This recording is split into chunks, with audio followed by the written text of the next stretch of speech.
What's up guys, Ryan here from Mud Gunner. Today we're going to be talking about one of my favorite pieces of equipment and probably one of the most important pieces you might need if you're into shooting. And that is a belt setup or battle belt, duty belt, whatever you want to call it. Basically a belt setup that holds your pistol, some magazines, and some other important gear. So let's get into it. So I picked up shooting back in 2015 and I've been learning a lot ever since. I'm constantly learning. I'm never like, this is how it has to be. I'm always taking in new information. And just over the years, like I started out with very inexpensive setups. So I started out with like a $25 Blackhawk holster for my Glock 34 at the time, which was my very first handgun. I have it here, now it's all decked out. I bought it bone stock. But yeah, I started out with a Glock 34 as my very first handgun, which it reminded me of the John Wick gun. So that movie came out in 2014. I bought this gun in 2015. And yeah, it looked like the John Wick gun, which was cool. And then they used it in the second movie. So yeah, started out with a 34. I bought a Blackhawk, one of those Sherpa, index finger release holsters. It was like a $25 holster. And then over time, I slowly acquired stuff for it. I got, a basic nylon belt that I think came in used to our store for like 10, 20 bucks. I got some cheap mag pouches. And I did a couple steel matches with that at our local steel competitions here in Arizona. And it did okay. It wasn't the best, but it worked. It got a gun holstered on my waist, which is what I needed. And I used that for years, and just over time, getting more involved into the gun community and meeting new people, I was like, dang, like there's some nice belt setups out there, but they cost a lot of money. And I did the tactical games, or I was, wanting to do the tactical games in 2021. Yeah, I did it in 21 and 22. So 2021 was the first Arizona tactical games, and I'm like, if I'm gonna do this event, I need a good belt setup. So this belt itself came in used at the store I worked at. This is, or work at still, this is a G-Code Scorpion belt. And it's cool because it's an arid camo belt setup, which they don't do anymore. They still make this belt just in different colors. But yeah, this belt came in used and it was just the belt itself. It had nothing on it, but I was like, okay, I kind of want to get this belt and build it up how I want. So yeah, I bought the belt. It also, well, I don't remember if this came with it or if I bought it separate, but this is a Raptor Tactical inner belt. And with a belt like this, you need an inner belt because it Velcros to it. So basically all your kit is on here, and then you put this belt on and then it Velcros right over. It makes it easier so you don't have to, put it all on your normal everyday belt. But yeah, this thing has seen better days, but I've been wearing this since like 2020, I think, or 2021. And yeah, it still works. I wear it every single day, believe it or not. It carries a tier 1 concealed holster for my shadow systems, which is like a Glock 19, or my other concealed carry setups. But yeah, still use it every day and it works. Eventually I'll upgrade it, but that is my main inner belt for this. And yeah, this is a G-Code Scorpion belt, and I ordered their mag pouches for it. So I bought their pack of 6, which comes with 3 pistol pouches, 3 rifle pouches. And what's nice with these is, well, one, it's kind of built for their system, but the way it attaches, it still leaves all your Velcro open. When I first started, some of the belts I were using, or some of the holsters I was using, has the Tech Lock. And the Tech Lock is good, but it covers up a big portion of your Velcro. Like basically this much on some of them. And if you're doing this much with your pistol holster and with your magazine pouches, it just takes up a lot of the Velcro and then it's no longer secure on your body. The way I have this set up where, that's all Velcro. I had Velcro tape on here at one point, but it tore off over time. But the way I have it set up, it doesn't slide, it doesn't move, and it's a very secure system. So I do like G-Code's own mag pouches. I will say, like, constant shooting, I start to get like rub marks on my hands just, when they're naturally on the side, they'll start to rub. But that's just something that, you have to deal with shooting. It doesn't bother me, but I have like, 8 hours of this being on and shooting constantly. I come home and the next day I'm like, why is my wrist all like sore and like bruised? And it's just because it was kind of rubbing on these for a whole day. But yeah, other than that, it retains the mags, no problem. Like these are years old now and they're not going anywhere. These are fully loaded mags. Yeah, they're not going anywhere. As long as you're not doing anything too crazy. This is a Scar mag, so it's a little bit slicker. But if I take this out and shake these pistol mags, they're not going anywhere. There's enough friction to hold them in place. A slick AR mag is gonna be a little bit easier to come out, but if you're using like a polymer mag with some texture on there, it's gonna hold it better. But even this, if I hold it upside down, it's not going anywhere. So this is a very solid way of retaining your magazines. This back pouch, it's a rifle pouch, but I just keep a multi-tool in there for now. And then I also have a dump pouch on here, which I don't use the dump pouch that much. I think at some point I would like to replace this with a med pouch. You'll notice I don't have medical on here right now. It's not that I don't want to, I just haven't gotten to it yet. I keep medical on my plate carrier, my chest rig, and all my range bags, so I always have it nearby if I'm shooting. I just don't quite have it on here yet. But again, stuff's always changing. I'm always trying to like add to my knowledge and to all my kit. But yeah, so I have the G-Code factory mag pouches. I have this no-name dump pouch. I have a Haley strategic darter knife, and I like this knife. It blends in with this kit very good.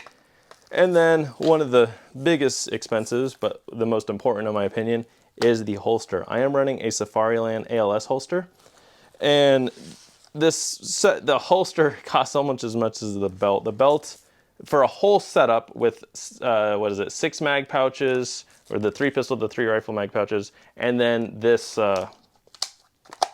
piece right here, which is your, slight drop leg with the thigh strap. The whole belt setup is about $350, and it's $350 without the holster. You have to buy the holster separate, and this holster, I want to say, set me back like $250. Big investment, but it is the most important investment you're going to make. This is, as far as I know, one of the most widely used police holsters out there, and they have different variations, but Safariland just makes an amazing duty style or open carry holster, and yeah, they just make a very quality product. So I don't think there's any skimping on a quality product. You can do other holsters, like T-Rex Arms makes a really good one. I'm actually slowly building this belt setup up. This is their Orion belt that doesn't require an inner belt. And I have their T-Rex Arms, Ragnarok holster on here. So yeah, I am slowly building this one up, and this is a less expensive option that is still very effective. We'll kind of get into that too, but I would say that Safariland is the gold standard. And again, I wanted this belt setup for the tactical games, and I wanted a good quality holster to go with it. So yeah, it's like a $250 holster. And then Safariland has their own mounting system. It's basically like a giant buckle, or not even a buckle, what is it? It's like the fork system, like that you see on like backpack straps and stuff. And G-Code has their own mounting system. It's called the RTI, and it's just these 3 metal pegs, and they slide into their mounting system and down, and it locks in place, so it's not going anywhere. So what's nice is the Safariland or the G-Code mounting system is quick detach. You can swap holsters. This is my only one because they're very expensive, but when I got this set up, I had my Glock 34 at the time. This was like the pistol I thought I was going to use for the tactical games, and it works perfectly. So I got it set up for the Glock 34 with a red dot with the Surefire X300, and this was my duty gun. Around that time, I bought this gun, which is the Shadow Systems MR918, and like when I bought this gun, I just like, oh, it's like a really cool Glock. Not that I didn't realize how amazing this gun actually shot. I shoot this gun better than I shoot my Glock 34. And I love Glock. This is my first handgun. I'll never get rid of it. But I shoot my Shadow Systems Glock 19 size better than I shoot my 34 size Glock. So this ended up being my gun for the tactical games. And what's nice with this holster is if you get it for the 34, it'll fit everything in between. And you'll notice this is a Streamlight TLR1 light, and this is the X300. It fits both, and they're not going anywhere. So nice thing with this is it'll fit an X300 or a Streamlight. It'll fit a Glock 19 size, a 17 size, or the 34. So if you buy the big boy, it'll fit all of them. This is what is in here 99.9% of the time. Like I'm almost at 10,000 rounds on this gun, and I'm going to be doing a review on just this gun here soon because it's like, that's very impressive. Shadow Systems MR918 pushing almost 10,000 rounds. I ran this gun through the tactical games twice, so 2021 and 2022, and this belt setup twice so far as well. And yeah, it's an investment. It's like a $600 investment, but if you're going to take shooting seriously, or you're thinking about it from like a duty standpoint, this is a good thing to invest in because it is what holds your gun and your ammo to your body. And I think it's important to get good gear. So if you wanted to get a setup like this, G-Code has it on their website. You can piece it out, which is very cool, or you can buy the entire kit. And they will sell, I think it's the low vis pack, where it comes basically with 6 mag pouches, 3 rifle, 3 pistol. I only have 2 on here because that's a lot.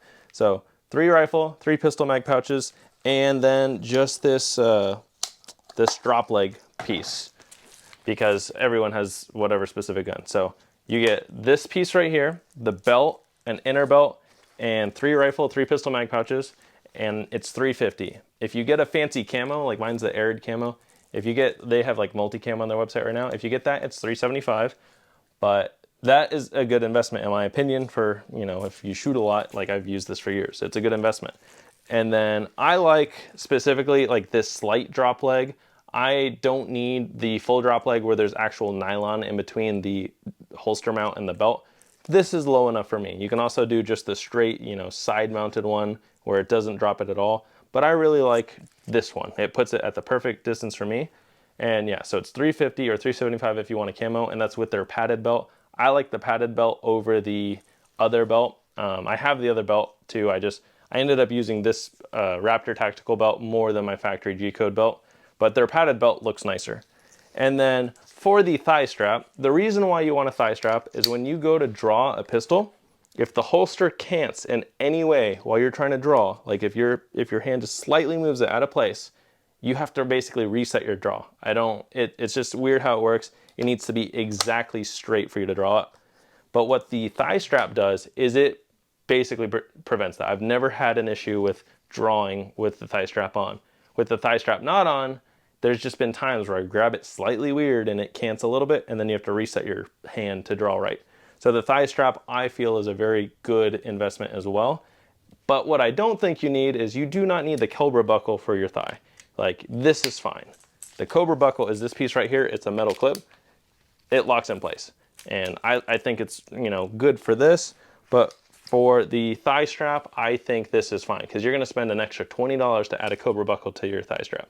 But this is fine. I haven't broken this. I don't foresee myself breaking this. Like, I think the buckle would be overkill for that. But yeah, so for $350, you get roughly this setup minus the knife, but you get the belt, the inner belt, this holster mount, and then 6 mag pouches total. And then you make the other investment of a good holster. You don't have to go with Safariland. I just really like my Safariland holster. This is my only one, and it fits all the Glock style pistols I have that are 9mm or even 40. But yeah, this is my only one, and it is a very quality holster. If I start setting up other duty guns on this belt, I would definitely take one of these holsters. But yeah, and if you're doing Glock, honestly, I recommend doing like a 34 size, because this is a 19 size, and there's no issue with running a 19 size in here. Like, the extra space doesn't matter. So if you run anything Glock related, just buy the 34 holster, because it'll save yourself. Like, if you buy a 19 but then want to run a 34, you'd have to buy a whole nother holster. So just buy the biggest one of whatever you're doing. Even if you're doing like a SIG 320, just do it for the full size barrel length, and that way you can run the compact barrel length if you wanted to. But yeah, this holster, about $250, and then you just need the mounting system. So you don't have to go with G-code if you don't want to, but if you're trying to run it like mine, this is the G-code mounting system, and then you just buy the holster and then the G-code RTI mounting system. And then with this, it's these 3 little nubs right here. They fall into place on here, so they go straight in. If I can see, and you push down, and then this piece locks it in place, so it's not going anywhere. And that's about it. I mean, again, I don't know who makes this dump pouch. I don't even use it, so I will eventually take this off and probably replace it with medical. The other thing with how I run my belt setup, I'll show some pictures of me wearing this thing and running it, but I leave it so that there is nothing on the front of my body, because I've driven with this thing on, I've like lain prone with this thing on. I can handle stuff on my back. That doesn't bother me. I can sit and have all this stuff on my back. It doesn't bother me. But if I sit down, I do not want a mag digging into my stomach. I don't want anything in the front digging into my stomach. So I leave the front open, but I don't care what's on the back. Yeah, the back is comfortable. The front is where I want to be completely open, so it doesn't bother me when I sit down. So I can wear this thing all day. It is extremely comfortable. I love it. And I really like how I have it set up so far. Again, the only thing I think I'll change is swap this for a med pouch. I even see some people running like smaller dump pouches right here, like kind of like right in front of the holster, and I don't think that'd be a bad spot.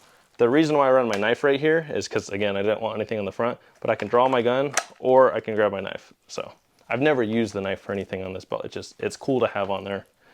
And then the other thing with this holster is it does have this little dust cap. So when you draw, depending on how you draw it, pulls it up, but drawing has always been fast, and I've never had an issue holstering, so these also just pop off if you don't want them on there, so there's that. But yeah, this is my Battlebelt setup, and so far I really like it. And then I do want to build this one up as well, because I want to have a black setup too, but this is the T-Rex Arms Orion belt, and yeah, I'm running the T-Rex Arms holster. This is also for a Glock size pistol, so I can run a 19, a 17, or a 34. This one is specific to the Streamlight though, so it won't run my X300 as well, but yeah. Glock 17 works very well in it. And then this is just like friction or retention, so you can adjust these screws right here to tighten it. But a little bit less expensive of a setup, but I'm still just adding to it. I want to replace these mag pouches with like better ones like the Scorpion mag pouches or the T-Rex Arms ones, and then I have a Winkler knife on this one. But yeah, well, this is my main belt setup. This is my second one that I'm working on, but hopefully this video was helpful to you guys. I know it can be a lot to take in, especially with doing a holster, but just, you know, invest in it and it will not let you down. Like, you pay for quality and it shows when you're using it. So if this helped you guys out, let me know in the comments and stay tuned for my next video. Thank you guys.